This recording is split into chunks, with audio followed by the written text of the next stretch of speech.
Identifying polynomial functions in the leading coefficient test. Determine whether the function is a polynomial function. If it is, identify the degree.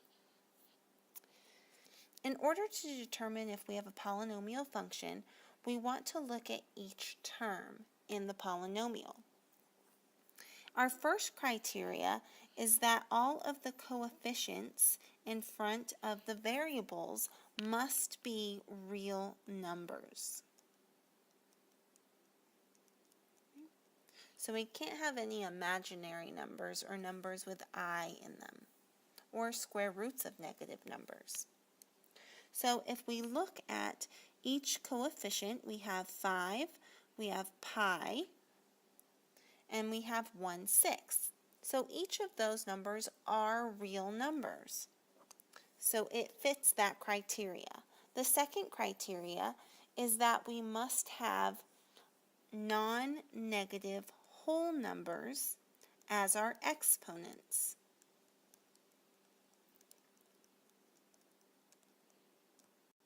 So if we look at each of our exponents, we want to make sure that they are not negative or fractional exponents. So we have a 5, a 4, and a 2. And all of those exponents are non-negative whole numbers. So it fits that criteria. Therefore, I can say that I do have a polynomial function. And now I want to know what the degree of the polynomial function is. So the degree is the highest exponent, or the largest exponent. So between 5, 4, and 2, the largest value is 5. So the degree of my polynomial is 5. Is the graph on the right the graph of a polynomial function? In order to determine if this graph represents a polynomial function, it must be smooth and continuous. So first we'll check to see if it is smooth. This is our first criterion. A graph is smooth if it contains only rounded curves with no sharp corners. If we look at this graph, we can see that we only have rounded corners or curves. We do not have any sharp corners, like this would be a sharp corner. All of those would be sharp corners. Since we don't have that in our graph, then yes, our graph is smooth. So that criterion is true. Now we have to see if the graph is continuous.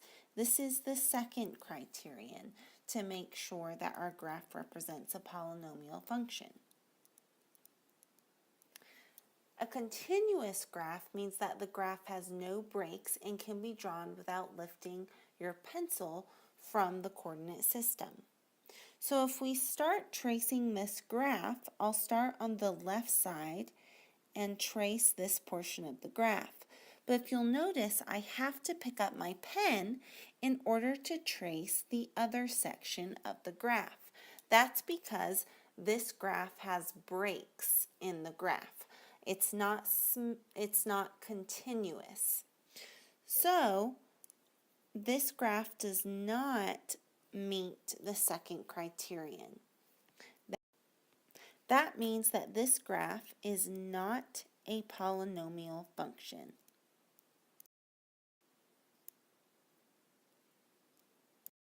Use the leading coefficient test to determine the end behavior of the graph of the given polynomial function. We have negative 4x to the fourth plus 3x squared minus x plus 7. In order to use the leading coefficient test, we first want to list the leading term.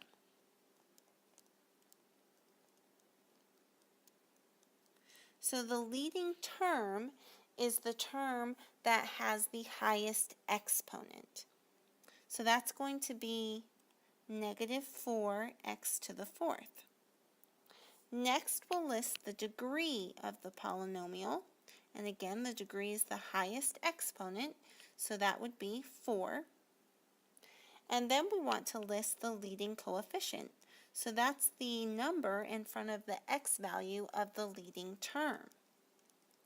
So the leading coefficient is a -4. Now, if we look at the degree, our degree is even. And if we look at our coefficient, our leading coefficient is negative. So we're going to use these two characteristics to identify what our end behavior will look like. And here I listed a chart, and we're going to use this chart to tell what the end behavior looks like. Now it says, it lists n and a sub n. Now n is going to be the degree, and a sub n is the leading coefficient. So we're looking for an even degree and a negative leading coefficient. So here I have for n is even and a sub n is less than 0. Then we have an end behavior of the graph falls to the left and falls to the right. So since I do have an even degree and my leading coefficient is less than 0, then I know that my graph falls to the left and falls to the right. So this is my answer, and that is called my end behavior.